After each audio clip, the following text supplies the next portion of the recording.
Evox Originals.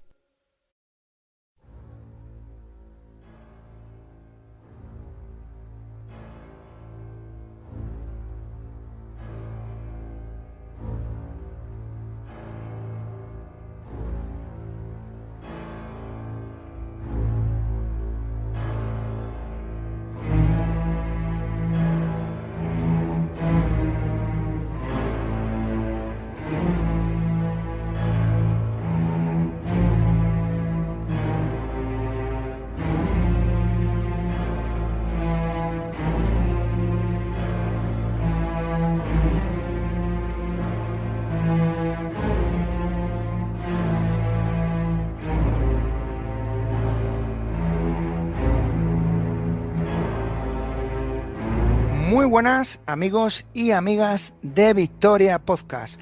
Hoy os traemos uno de los programas que sé que estáis esperando siempre a lo largo del año y sobre todo en estas épocas. Ya se está convirtiendo en tradición. Hoy nos volvemos a juntar la parte más oscura de la factoría Casus Belli, en este caso de Victoria. Y por supuesto, hablando de oscuridad, una de las reinas de la noche, como es María. Bienvenida, María. Bien hallado, don Caronte. Efectivamente, ¿me has traído las monedas?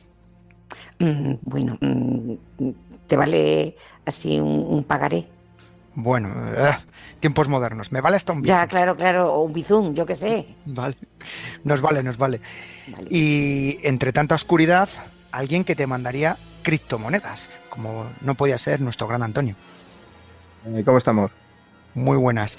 ¿Preparado para un poco de oscuridad hoy? Habrá que acostumbrarse a la falta de luz. Pues hoy, amigos, toca hablar de Lilith, una de las figuras mitológicas más controvertidas y que a veces raya la oscuridad, la controversia, la duda. Y eso no quita que es una figura muy importante en la cultura occidental y muy desconocida. Así que, amigos, nos vamos a un programa de los del Trío Oscuro. Así que ya sabéis, si queréis saber más, pasarlo bien, por supuesto quedaros. E incluso puede que os riáis o paséis miedo. Ya lo veremos. Pero sea lo que sea, bienvenidos a Victoria Podcast.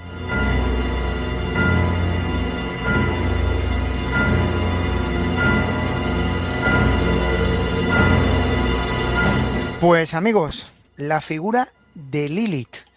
A ver, yo he encontrado cierta información, me he estado investigando, leyendo y bueno, la verdad es que, os lo he dicho en la introducción, no hay gran información o no es algo que se encuentre tan fácilmente. Incluso en la Biblia hacen una referencia en Isaías 34:14 en un pasaje que describe la ruina de Medom, donde se menciona que criaturas salvajes convivirán entre ruinas y que allí descansará Lilith. A ver, esto es algo muy marginal, pero va a ser clave para entender de lo que vamos a hablar. Estamos hablando de una figura femenina vinculada a la noche, a la salvaje, incluso un poco a la oscuridad, como os vengo contando, y con un punto sexual. Un femme fatal, ¿no? Podríamos hablar, ¿no? Antonio, María, si queremos decir en adjetivo, por decir un poquito de Lili.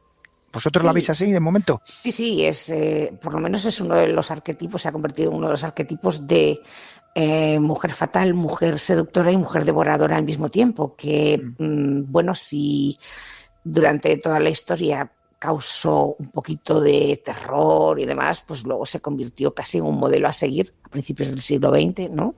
Es esa mujer fatal, ¿no? Una mujer liberada y es la típica, el típico personaje femenino del cine negro y de la novela negra, ¿no? Que causa la perdición de los hombres y demás.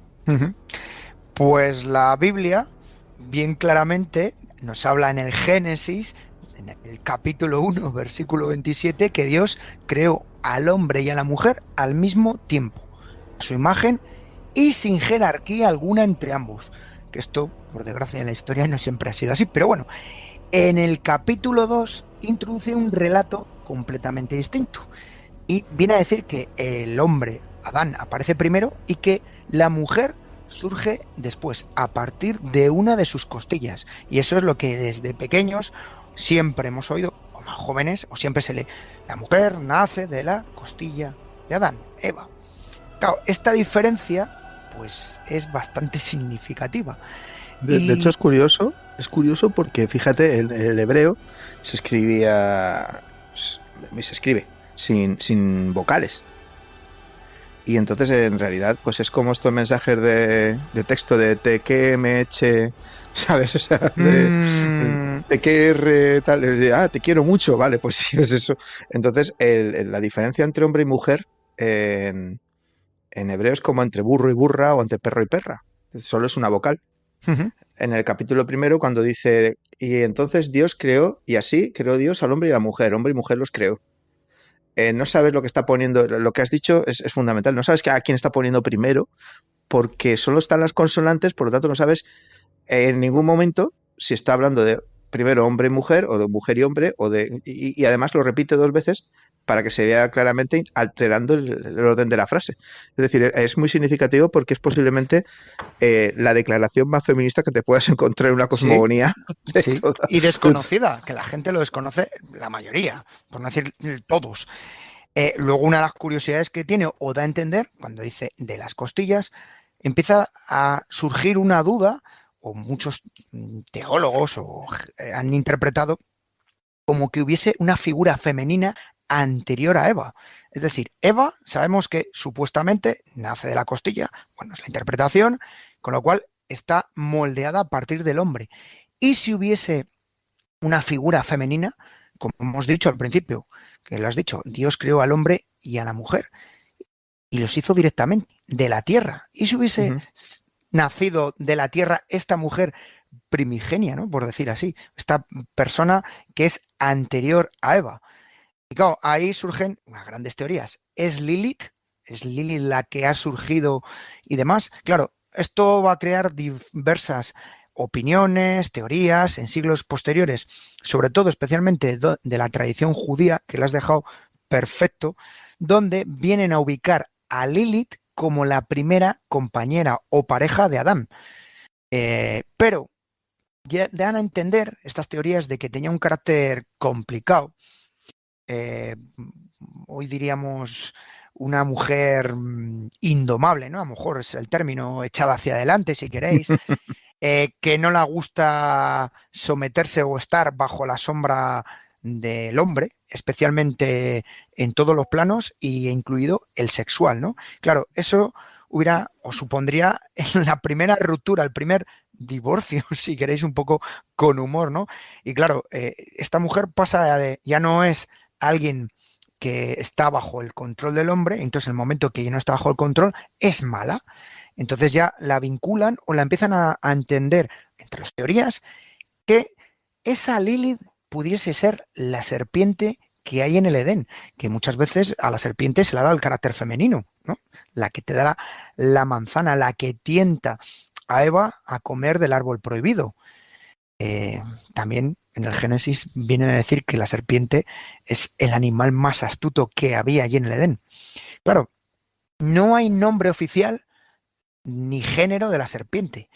E incluso en diversas traducciones o teorías que hay dentro de la rama judía, incluso de otras variantes de la cristiana, algunos dejan caer que esa serpiente o la identificarían con Lilith.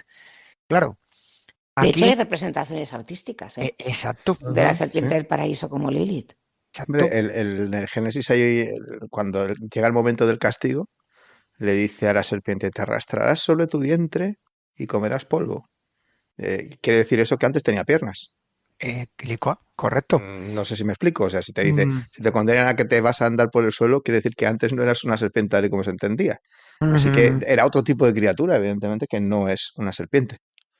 Y luego hay que tener en cuenta también la influencia de la zona. A ver, yo siempre digo una misma frase. He aprendido en cuanto lees o investigas, siempre digo lo mismo. Está todo inventado. Es decir, las culturas regionales o de la zona, como eran los sumerios, asirios y demás, asociaban a las serpientes con divinidades femeninas, ¿no? El tema de la fertilidad, el deseo. En Egipto también ocurría algo similar, ¿no? ¿no? Ese sentido femenino. Con lo cual, ¿quién nos deja entender o nos van a dejar entender que esta serpiente del Edén, pues ampliamente está claro que podía ser femenino? Pero es que luego los judíos, dentro del Talmud y en diversos textos sagrados que tienen, van a dejar caer claramente que Lilith... ¿Te está gustando este episodio? Escúchalo gratis en iVoox o apóyalo con la aportación que quieras para acceder a este y al resto de sus episodios extra desde otras aplicaciones de escucha.